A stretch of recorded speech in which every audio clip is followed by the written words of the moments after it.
bategese omusomo mwe bakubaganyiriza ebirowoozo ku ngeri gye balina okugatta omutindo ku birime okusobola okuvuganya katale k'ensi yonna. Bino byonna bibadde ku Hotel Africana wano mu kibuga Kampala.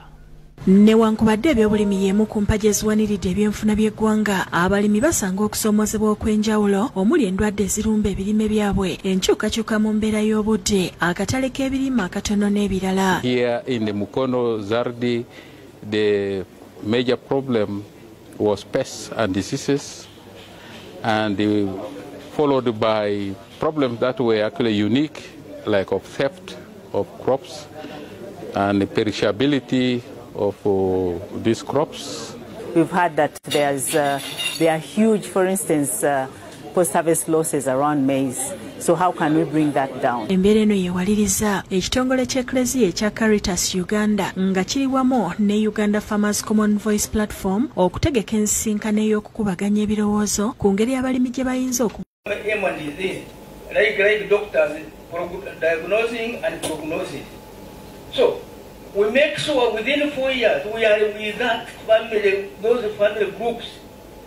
Every month we monitor you. We go there physically. That's why the extension workers in the government should do the work. But they are not doing, they are not in many. Not until the government embarks on cooperatives. We had cooperatives.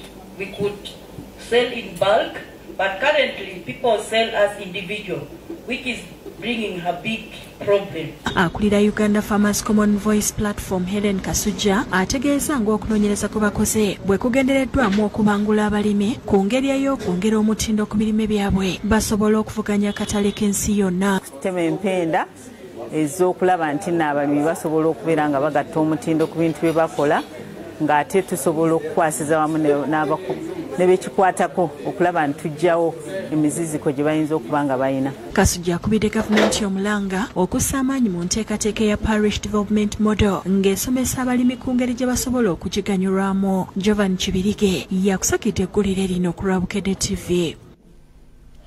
Ate yaliko Dean Waltiko Reverend Canon Magala Museufu akulembeddemu omukolo gw'okusiibula abadde omusumba ow'obusumba bw'ebbira David Sekizivu. Omukolo gubadde ku kkanisa ey'ebbira.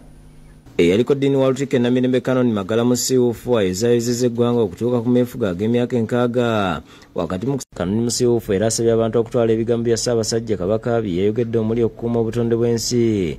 Nasaba abantu okusimba emiti. Abali wano buli omu alabe nti asimbayo omuti oba gwa ffene oba gwa kedo oba gwa miyembe. Niyo omusumba Sekizivu ne mukyala we Ethel Sekizivu beebazza abakristaayo b'ebbira olw'enkolagana ennungi gye babadde nayo. Ate n'alonda mmwe ne musobola okujja erinnya lya Mukama lyebazibwe. Ndabye Katonda kubanga twazimba ekizimbe ekiri omuli eddwaliro ng'abavubuka. Nze najja kuno ne bazadde bange nga kizimbibwa nga kyagwa nakokko naye twakizimba ne kituuka bwe kyatuuka. Ebyo nga bityo Reverend Father Julius Kanyike nga yamyuka bwana mukulu w'ekigo ky'Ekiwatule era nga yavunaanyizibwa ku masomero. Abavubuka n'abaana Ekiwatule akuutidde amasomero okufaayo ku mpisa z'abayizi be basomesa baleme kwemalira mu bya mu kibiina byokka nga kino kye kinaatangaza ebiseera byabwe eby'omu maaso.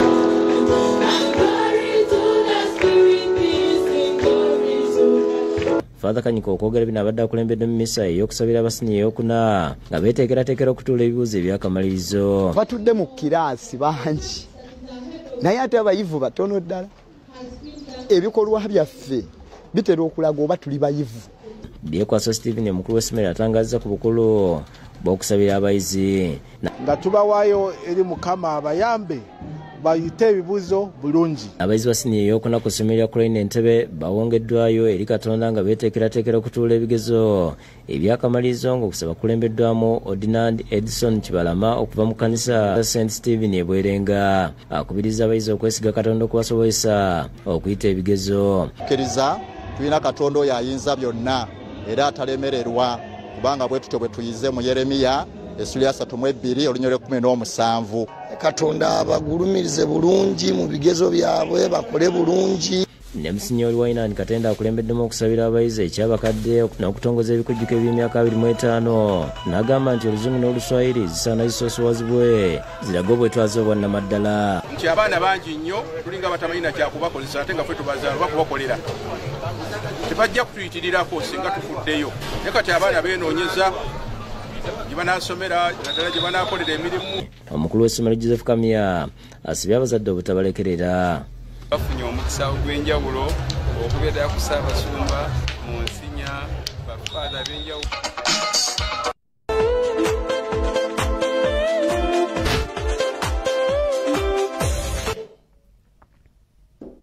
Lubulwa Lorian kwaniza mu kitundu kyaffe eky'ebyemizannyo Agataliikonfuufu wano ku Bukedde TV1.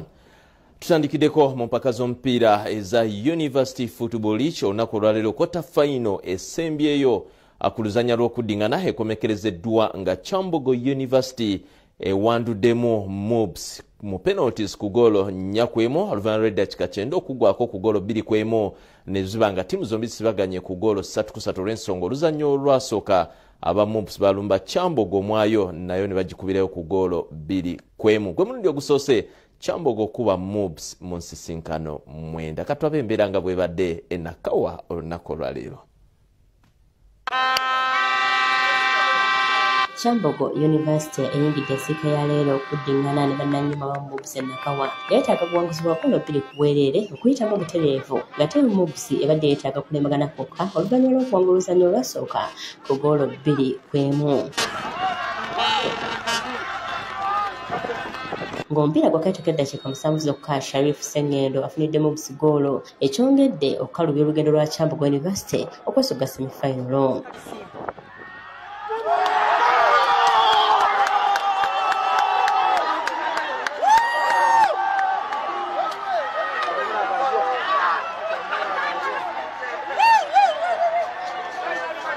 Wabula mu ddakiika 27 Omuteebi Joweero Nkwanga afunidde Kyambogo goolo y'ekyenkanyi ng'eno ye bazizza mu muzannyo ekitundu ekisooka ne kiwummula ku goolo 1-1.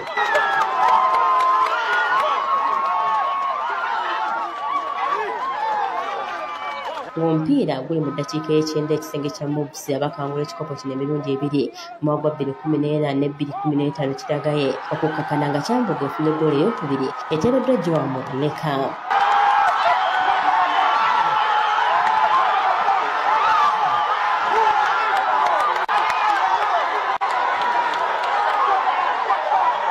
Kino kibadde kitegeeza nti Mobs ne Kyambogo abawanguleza 2018 babadde basibaganye ku goolo 3-3 ng'era bagenze butereevu mu penalty. Zigenze okuggwa nga Kyambogo ewanduddemu Mobs ku goolo 4-1 nga bano bakwebaza omukwasi wa goolo yaabwe Andrew aheebwa omugisha asobodde okukwatako penalty 3 kwezenya Mobs zeekubye.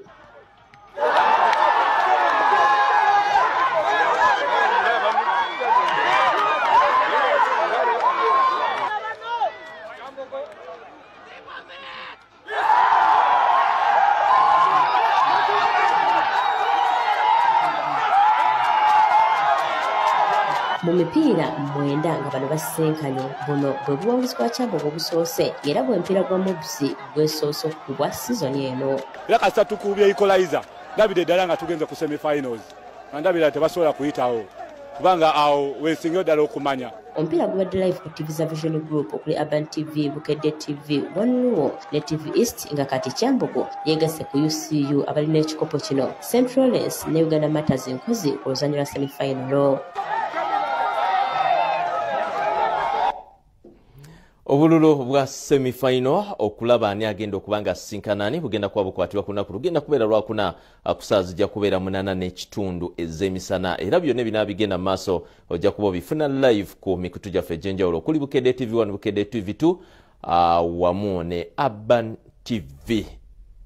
Eyo ngeri tuvuddeyo njagala tugendeko mu nkambi ya Viper Sports Club wetwogerera bamalirize enteekateeka zaabwe okulaba nga babiteekamu engatto okwolekera DR Congo gye bagenda okuba baddiŋŋanira ne banyirimu aba TP Mazembe mu mpaka za CAF Champions League. Omupiira ogulina okusalawo ttiimu kyegenda okuba nga yeesoga emipiira gy'ebingi. Oluzannya olwasoose lwawedde 0-0. Omutendesi amaze okusunsula abazannyi 19 bagenda nabo okulumba TP Mazembe.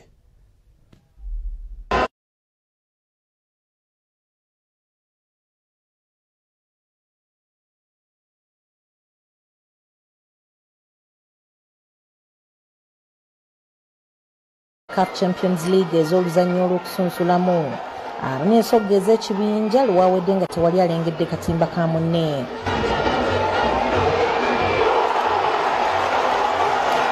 Lwabadde luzannya lusooka nga leero Vipers SC lwetandise okutendekebwa okw'amaanyi nga yeetegekera oluzannya lw'okuddingana ne TP Mazembe mu kibuga Lubumbashi ekya DR Congo ku lw'omukaga lwa wiiki eno.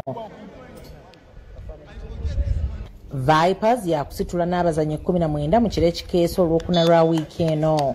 Abakwasi ba goal abali ku ttiimu ye Alfred Mudekereza ne Fabian Mutombora. Abazibizi ye Ashraf Mandela, Morshud Juko, Livingston Mulondo, Isa Mubiru Disanu Galiwango, Hilary Mukundane ne Bashir Asiku. Abawuutanye kuliko Siraje Center Marvin Youngman, captain wa team Milton Carissa, Bright Anukani, Olivier Somba, Wamune Msayimto Frank Tumwesije Zaga. Abateebi bakulembeddwa mu Yunus Center Abeka Lawal, Abdul Mala ne Cromwell Rothomio. Team Mtwala Bambu, team Mazembe ekituufu bali basambisa experience. So naffe tugenda zimbira ku moment zetufuna cause tugenda genda nga twagala kuteeba mu goal. Wakati wakola 0-0 naye tugenda genda nga tuli attack minded. So kyona goal jetufuna kwawe kiba kirungi cause wakati twa conceding. Amaliri gonna agali mu goal gakuyamba Vipers SC okwesogga empaka z'ekibinja nga gwe gunaaba omulundi gwayo ogusoose mu byafaayo, ate yo TP Mazembe okuyitamu obutereevu yeetaaga buwanguzi bwokka. Vipers lwanagenda mu mpaka z'ebinja bya CAF Champions League omulundi gwayo ogusookera ddala. TP Mazembe erina ebikopo bya CAF Champions League 2-5. Nga tuvuddeyo njagala tugendeko ku bibaddewo olunaku olwaleero mu ggwanga lya Qatar erigenda okuba litegeka empaka z'ensi yonna eza FIFA World Cup. Olwo empaka ezisooka oba ze zikulembera empaka za FIFA World Cup nga zino zeetabwamu abaana ab'oku nguudo era nga zimanyiddwa nga Street Child World Cup. Olunaku olwaleero Uganda ezitandise bulungi ng'ekkakkanye ku Naples n'egiwutula ku goo zibadde 8 ku bwerere, wabula ate omupiira omulala eremaganye ne Syria ku goal 1-1. Katabe ebimu ku bibadde mu Qatar olunaku olwaleero.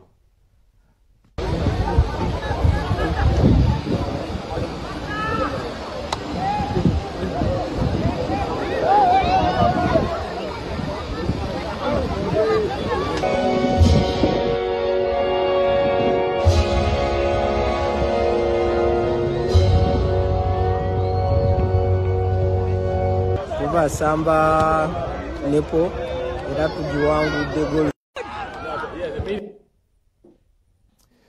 Ate ng'eyo tuvuddeyo nga tugenzeko mpaka za Sekafa ezabali wansi w'emyaka 17 nga za Africa ez'okusunsulamu ziri kuzannya lwa semifinal. Olunaku olw'enkya Uganda Cubs egenda kutunka ne Somalia nga bweyitawo neyesoga final butereevu ejja kuba efunye tiketi egitwala mu mpaka za Africa ezabali wansi w'emyaka 17 ez'akamalirizo.